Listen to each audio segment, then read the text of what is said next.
Okay, first up, I have Cubs rookie stars, 1965.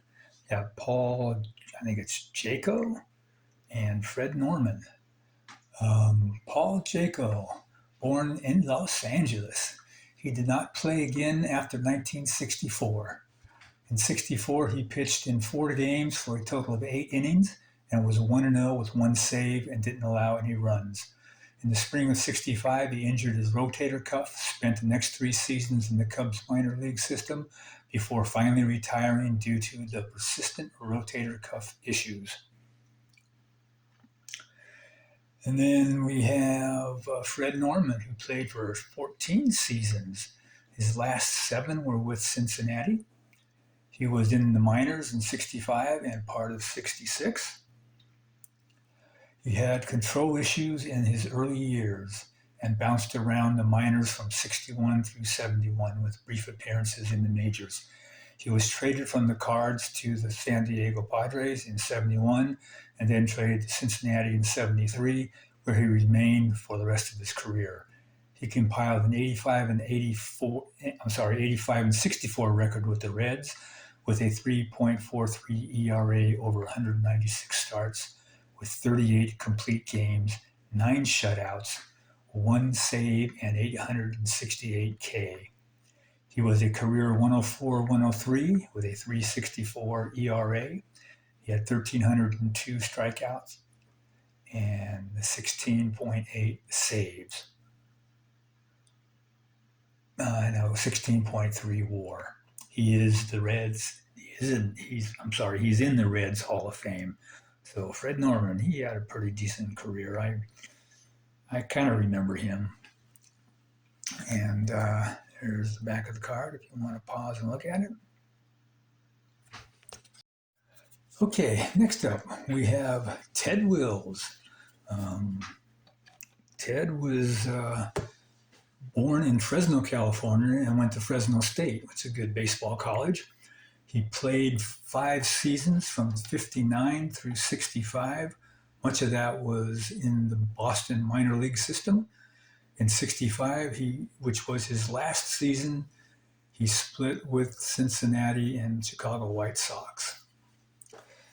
He was a career 8-11 with 5 saves and a 5.51 ERA in 83 games. All right.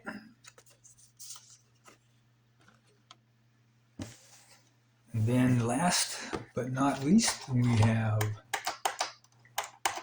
Ray Culp.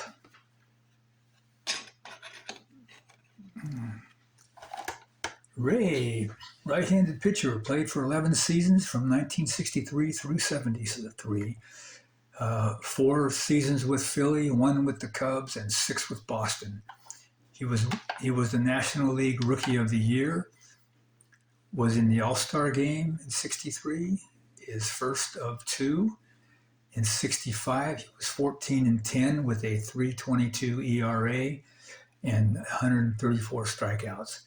In 63, he developed elbow problems, which bothered him throughout his career.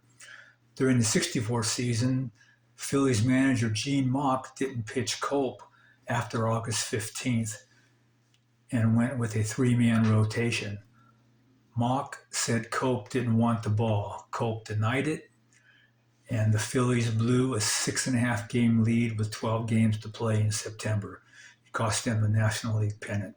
Phillies catcher Clay Dalrymple from my last video believed Mauch had a vendetta against Culp because he gained 10 pounds during the season, and Mauch was a stickler about weight gain. Culp was traded to the Cubs before the 67 season and then to Boston after the season. During his first 4 seasons in Boston, he was considered their best pitcher. In 68, he learned to throw the palm ball from Roger Craig and went 16-6 that year with a 2.91 ERA and 199 strikeouts. In 69, he became Boston's ace, going 17-8 with a 3.81 ERA, 172 strikeouts, and earned his second All-Star appearance. In 1970, he was 14 with a 3.04 ERA and 197 strikeouts on a team that gave him very little run support. In '73, he retired when released by Boston. He was a career 122 and 101, a 3.58 ERA, 1,411 strikeouts, and a 15 WAR. He became successful in real estate in Austin, Texas, and named his company after his batting average, 123 Inc. So there you go. Hope you all enjoyed that. And there's the back of the card. You want to see that?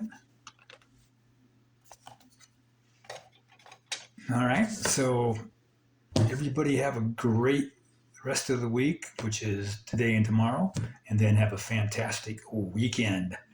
All right. Till next time. Catch you later.